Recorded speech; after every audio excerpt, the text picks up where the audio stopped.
When I first got serious about budgeting well, we didn't magically make more. Instead, I learned how to be strategic and create more space in what we had. In this episode, we are covering 5 ways to find and create breathing room in your budget, and most of them have nothing to do with making more money. Before we get into it, let's make sure we're on the same page about what margin even means. Basically, margin is the flexibility you have in your budget. It's the money you have between your income and your bills and lifestyle that you've already determined you're going to spend, right? So it's like discretionary income, but it's discretionary income that's not already accounted for or that you can very easily free up or decide to use somewhere else. That's a pretty good working definition anyway. I call it the breathing room in our budget. And most of us have some breathing room, some margin in our budget.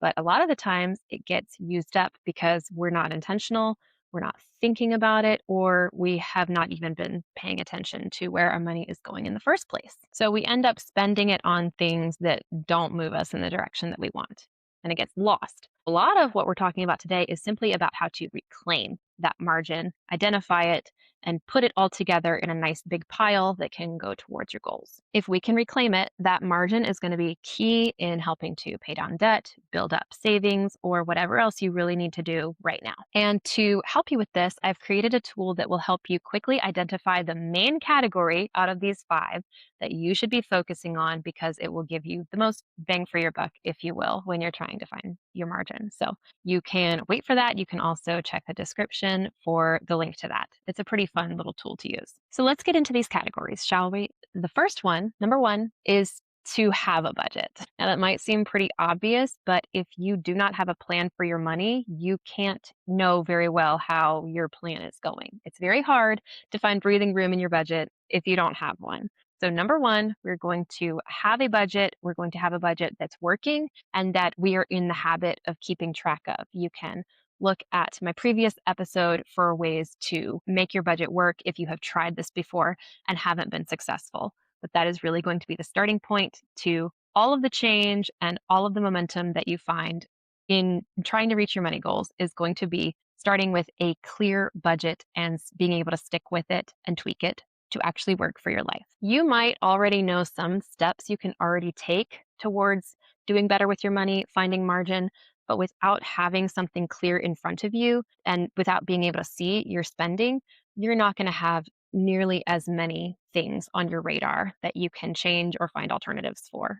It's just not going to compare. You're not going to be able to find the margin because you're not going to be able to easily see it without tracking your transactions and comparing them to what you think you're spending and what you were planning on spending. Seeing things measurably in a budget is going to quickly show you things to change if it's your first time getting on track with a budget. And it will also give you a baseline for how you can keep gradually improving things over time. So that's the first step, for better or for worse, is to simply have a plan. All right, number 2 is to have a clear picture of where you are going. Having a vision for where you want to be financially and why you want to be in that place is key. And if you are married and doing this with a spouse, it's very, very important that this matches up so that you can work as a team. So this goes into your overall financial practices, what you want life to look like down the road, and the steps you're willing to take to get out of debt or reach your financial goals. Obviously, in a relationship, there's going to be compromise here, give and take, because you're two totally different people. But being on the same page overall is going to help you avoid that tug of war feeling that you can get if you feel like you're the only one thinking about certain things or you're only one concerned with certain things and willing to actually take steps to change, because that's a very frustrating place to be. Realistically, these money conversations are going to be ongoing to some degree. You're not going to agree on every detail all the time, and you might not both care the same amount about a certain thing.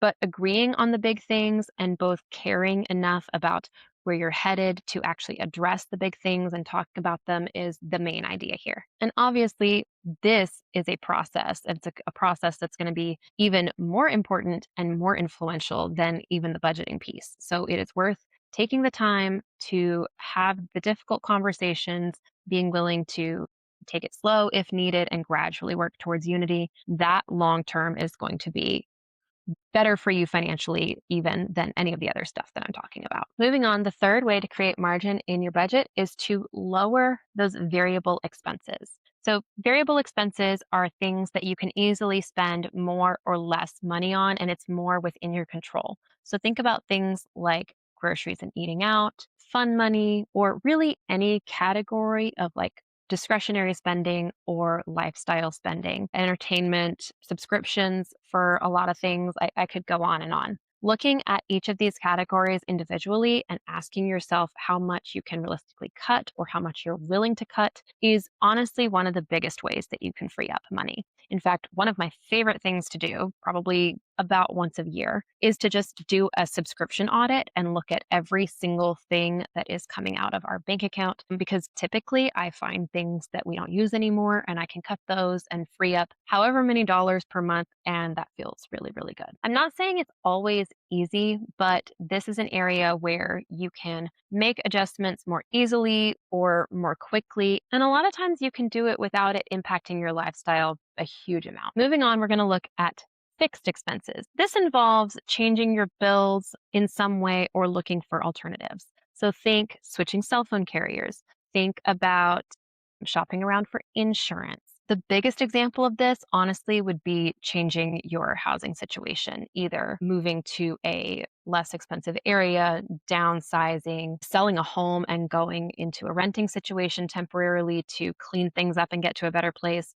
That's kind of the extreme version of what I'm talking about. The level of intensity here depends on your situation, your goals, and how fast you want to see change. So, doing more is not always better, but there are definitely ways you can save money in this area. And then finally, the fifth way to create breathing room in your budget is to create additional income in some way or form. Now, the nice thing about creating extra income is it doesn't necessarily mean another job or a higher paying job, although it can mean those things, but it can also mean things like overtime. It can also mean things that are temporary, like selling things in a yard sale or on Facebook Marketplace. It can mean picking up a weekend job or a seasonal job, a small part time job for a season, or some kind of gig work. But you can absolutely play the longer game and think about getting into a different career or gradually turning a hobby or skill that you have into a profitable side hustle. I have sold stuff on Marketplace, I have done sewing work for people, and I was even able to create a crochet website years ago